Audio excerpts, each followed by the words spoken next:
So I turned 27 4 days ago, and I thought I would just give you all some things that I've learned by 27, and I think that you should learn them too. I am still obviously learning things day in and day out, and how to deal with relationships, friendships, everything. Like, still to this day, every day is a learning day, sadly. But it does make me a better person, and I do learn about myself and boundaries and all that jazz. But I just thought I would just give a list. I think I've got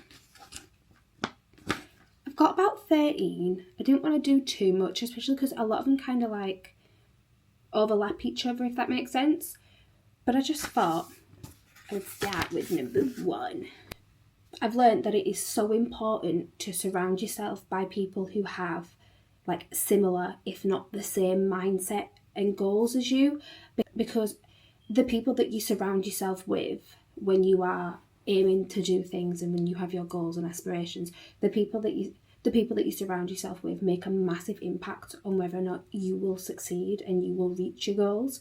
And people might think that why would you allow someone to stop you from doing something? And it's not that you allow them to stop you from doing it, but usually when you hang around people who have no goals and don't want to do anything with their life, you tend to fall in that same pattern. Somebody will always have something negative to say, no matter what you do. So you shouldn't let it stop you from doing what you want to do. It's taken me years, nearly 20 years, to pluck up the courage and start posting consistently online, whether that's on TikTok, Facebook, Instagram, YouTube. I have a YouTube channel out there where I've posted some weird videos, but that I don't have access to. But I don't feel embarrassed about it being up anymore, because I was having fun. I was a child for starters, but I was having fun. And the amount of YouTube videos that I filmed when I was younger and I never posted, just purely out of the fear of what someone would say. Whereas now, I don't care, because I disappeared. I went AWOL for like a year. No one knew where I was, no one knew what I was doing, but yet people were still talking about me, still saying things. So it just kind of made me realise that it doesn't matter what I do, they're always going to say something shitty about me, so I might as well just do what I want. That knows me, I say this all the time, and it is that you need to learn that you are in full control of what you allow yourself to be subject to, whether that's in person or on social media. And I'm going to scream this till I'm blue in the face all the time about how people are so in control of the social media, yet they will constantly allow themselves to see things upset themselves. And then like people wonder why they're always in a rut and why they are just unhappy with how they look, unhappy with what their life looks like, because they are constantly following people that make them feel like crap. They are constantly allowing themselves to take in things that are miserable. And same with surrounding yourself around people. Like, you have miserable people around you, you're gonna be a miserable person. I scream this till I'm blue in the face all the time about being in control of your own social media. Like, specifically, like, if I don't like something, block. If you comment on my social media something I don't like, delete. Because this is my social media. Why would I allow myself to pay what I pay for my phone and then get upset by what I see on it? Not for me. It took me a long time to start this, because I was such a people pleaser, and I really, really wanted everyone to be my friend. I wanted everyone to like me.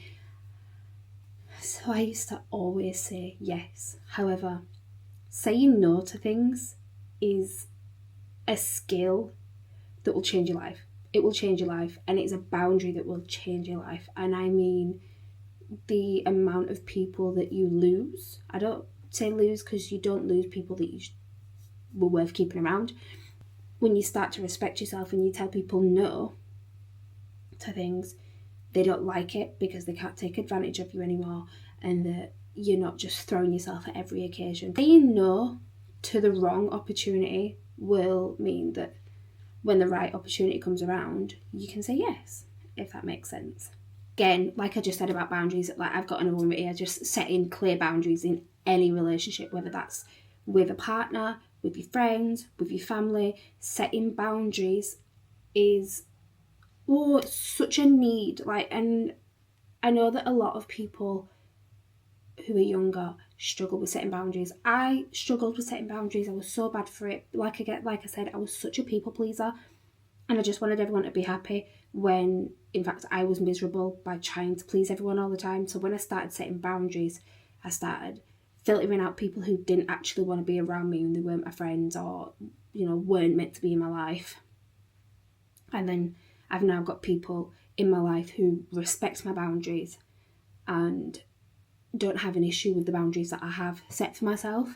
So another one, and like I said, a lot of these kind of do link together in a sense. So I've put here, protecting your peace is more important than pleasing everyone. And it is so much more important than pleasing everybody.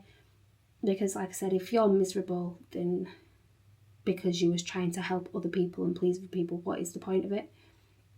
And then here, and I say this a lot as well, being alone and lonely is so much better than being lonely and surrounded by people. Hear me out. So I always say I would much rather be sat at home alone feeling lonely than I would be to be surrounded by friends or a partner or whoever and feel alone with them, because feel lonely with them there. Like, you shouldn't, any sort of relationship, you shouldn't feel lonely. Like, you shouldn't feel like you can't speak to them. You shouldn't feel like you can't reach out. You just shouldn't feel like you have no one when there's people there, but not there, if that makes sense. Yeah, I'd much rather, in fact, I did it. I went like 2 years nearly with no friends, and it was so much better. Like, that feeling of loneliness when you're on your own and you don't actually have friends isn't as sad as it is when you have like you're supposed to have loads of friends and you still feel lonely. Like, it doesn't feel as sad. It doesn't feel as like upsetting, like, because you're feeling like that, but actually you don't have people to rely on. So yeah, that gut feeling that you get is almost always right. I say almost always right because sometimes, like, as a girlie with anxiety, sometimes it's just my mind playing tricks. But 9 times out of 10, it is always right. Every single time. Every single goddamn time, it is right, pretty much. Trust it. If something feels off, it's probably off. You will outgrow people, and that's completely fine. And like, this goes on to my next one as well. Like, not every relationship needs to have a dramatic ending. It doesn't have to end with a dramatic reason. And what I mean by that is, like, you will outgrow people, and it doesn't need to be a big massive bust up. It could just be you drift apart, or you drift away from friends, or if you end in a relationship with a partner, like, you can end it as friends, or you could just end it amicable. Like, it doesn't need to be a big bust up. You don't need to be having a massive row. You don't need to fall out. Like, that is so energy consuming, and there's just no need for it. And like, I found that, again, when it comes to me setting boundaries, the way I look at any type of relationship now, if I feel like I'm outgrowing it, or if they've done something that I don't like, or if they've overstepped the boundary, or repeatedly overstepped the boundary and not listened to when I've said something, I always sit there and think, do I want potentially the argument where you have to fight for that relationship, or am I actually bothered if it ends? And if the answer is I'm not actually bothered if it ends, I just block them, which I probably shouldn't, but I just block.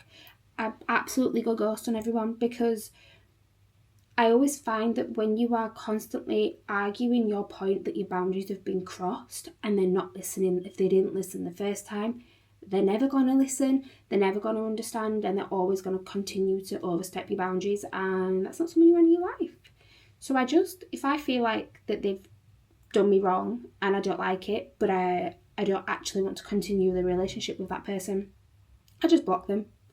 And honestly, since doing that, massive weight off my shoulder, because if someone has repeatedly overstepped boundaries, they are not owed an explanation from you to why you don't want to be their friend. You don't owe people that, and they're not owed that. That's entitlement that they're not entitled to. Last few and then I'm gone. Again, like this kind of leads on to what I've just been saying. Like, closure comes from yourself and not from others, and it doesn't come from others. The amount of times when I was younger and like I was seeing someone and I'd be like, oh, but I need them to tell me why that it's ended or why they've done this because I need it for closure.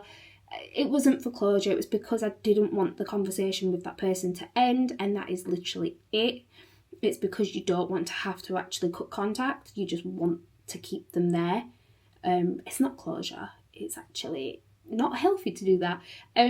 Whereas closure is blocking them on everything and just getting on with your life, and that is closure. And meeting people that aren't like that, and so on. This kind of like leads on to another one as well. Like, you cannot heal in the same environment that broke you. You can't, or hurt you, broke you, hurt you, whatever you want. So what I mean by that is, I mean like staying in friendships where they like judge you, drain you, bring you down, don't support you, or like if you break up with someone or you stop being friends with someone and you are continuously checking their social media, that is keeping yourself in an environment that is not good for you. And you're not going to heal if you're going to continue to allow that in your space, in your head space, in your mental space, in your physical space. You will not heal and you will continue to feel miserable. Final one, and this is my favourite one because as someone who's 27, the only thing I'd probably say that I've done relatively for my age, although I don't like that saying, is I've had a child. Whereas sometimes I used to feel like just even though I'd had a child, I felt like I was behind in other aspects. And you're not behind, like, just because other people are at different points in their life. Like, you'll find when you get to about 27, there's people having babies, there's people not having babies, there's people buying houses, there's people not buying houses, there's people still going off abroad doing God knows what, and then there's other people that still live at home with the parents and just do your bog standard 9-to-5 job. And that's fine. Like, everybody's completely at a different stage in life, and like age doesn't matter. Like, I know people who, like, you see it online all the time, people buying houses at 40. Like, life doesn't always have to like fully begin in your 20s. Your 20s are for living, they're for making mistakes, they're for finding your feet, finding who you actually are. Because I feel like from the ages of 24 to now, the last few years, I have massively changed as a person. Massively. For the better, but I have massively changed. I've grown so much, and I wouldn't have done that if it wasn't for the mistakes that I'd made in my early 20s. Just thought I'd end this with, like, the biggest thing that I think I've learned by 27 is that you don't have to have everything figured out by this age. Time is so valuable, but yet the majority of us sit there wishing for tomorrow rather than living in today. And I feel like we all seem to forget to do that. We forget to be present. We are constantly thinking and worrying about the next few years.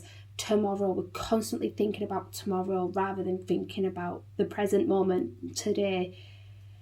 And that's only something that I've come across recently, and I try and reiterate it to myself a lot because I do find myself worrying. I'm a worrier. I constantly am like, right, how am I going to get on with this month? Like, how am I going to get on with next month? How am I going to be in a year? Like, I'm really bad for trying to make 5-year plans when I don't actually know what I'm doing tomorrow.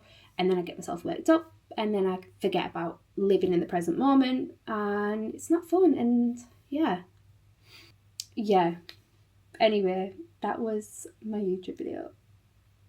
I don't know when I'll be posting another. I can't promise that it'll be weekly. I am so bad. If you do have any video ideas, I really appreciate if you comment them because I'm drawing a blank. I don't know what to do. I don't know what people want to see anymore on here. But yeah. Bye.